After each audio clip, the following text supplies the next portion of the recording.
Good evening, everyone. I'm Laura Ingraham. This is the Ingraham Angle from Washington tonight. Thank you for joining us, spending time with us tonight.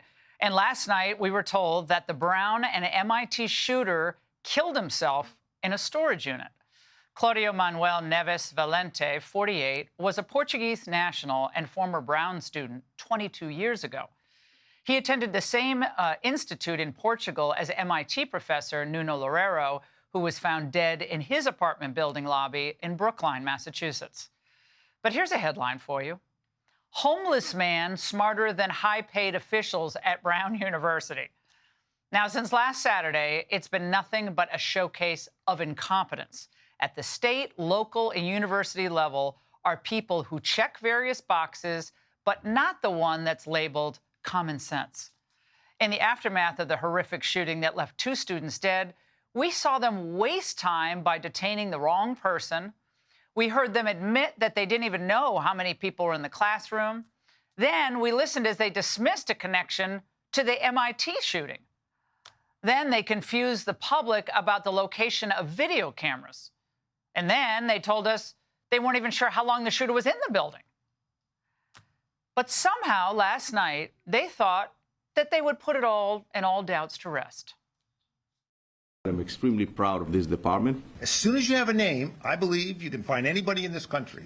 And the fact that this team was able to do it in around 24 hours, I think is a tribute to them, their hard work around the clock. Colonel Perez's leadership has been steady and decisive, focused on identifying the person responsible.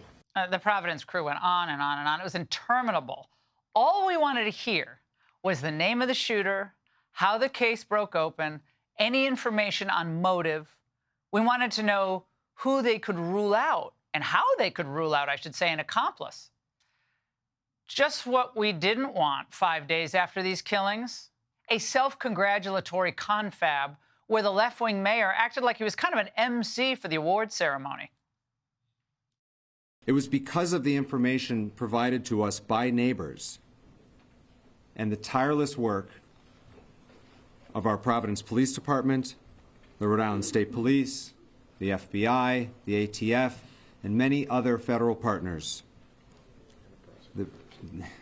The incredible prosecutorial advice and guidance that we received from the Attorney General's office, we all worked well together to be able to identify this suspect. Okay. All of these individuals, sorry, should be fired, except the FBI special agent who knew what he was doing. That was clear.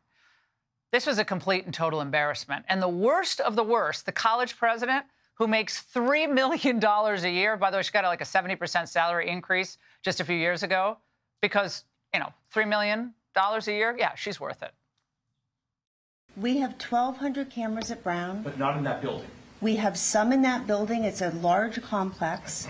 And I think what you would see is the video evidence in this case, from my perspective, I'm not a law enforcement agent, has been incredibly helpful. The moving of the person around the neighborhood, those video images, they help crack this case. Right. That wasn't from the Brown building where he shot up, you know, all those students. The question remains, in the building, why wasn't there video? Video played a big role in this case. The neighbor's video, the rental car video, but not the video from the building that he walked in freely both before when he got in a confrontation and when he came back in and decided to kill people. You didn't have cameras in that building, just say it, so we could get this over. We'll look at everything that is done, but I do not think a lack of cameras in that building it had anything to do with what happened there. Right. And we will go forward. Wait, she said, well, we'll go forward? Is that what she said? You know who won't be going forward? Ella Cook. Her parents are burying her next week in Birmingham, 3 days before Christmas. And Mohammed Umrazakova, who double majored in biochem and neuroscience, he won't be going forward either. But the verbal backslapping at the press conference last night finally gave way to the truth. They were just plain lucky that a homeless guy with intuition was on the scene. He blew this case right open. He blew it open. And that's how these cases sometimes go. But when you do crack it, you crack it. And that person led us to the car, which led us to the name, which led us to the photographs of that individual renting the car, which matched the clothing of our shooter here in Providence, that matched the satchel that we see here in Providence.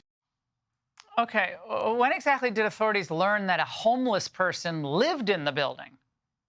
We don't know. And doesn't this raise other questions about security in general, including in the immediate aftermath of the shooting? I asked investigators how it could be that a homeless man and not police noticed a suspicious person in that time. The Providence Police is obviously not going to patrol Barris and Holly. That's a question frankly, for Brown and their police department. Why would a civilian observe that to be suspicious? It's a great point. And I like the fact that you're mentioning that and bringing that up. That's what we should all be doing, right? And it's just personality. Some people are more interested in finding out what others are doing. In this particular case, this person decided that he wanted to, and I'm glad he did. It turns out that he, the homeless man named John, by the way, was the other individual that officials were looking to talk to a few days ago, seen in this video, who was following the suspect. Now, his Reddit post about the Nissan with Florida plates caught my eye a few days ago, and I wondered if authorities had actually followed up with him. But John ended up himself coming forward to police when he saw his photo all over that videotape, which was the crucial break they needed after an unimpressive, frankly, first few days.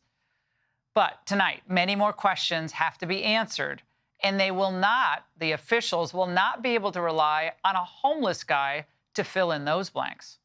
Hey, Sean Hannity here. Hey, click here to subscribe to Fox News YouTube page and catch our hottest interviews and most compelling analysis. You will not get it anywhere else.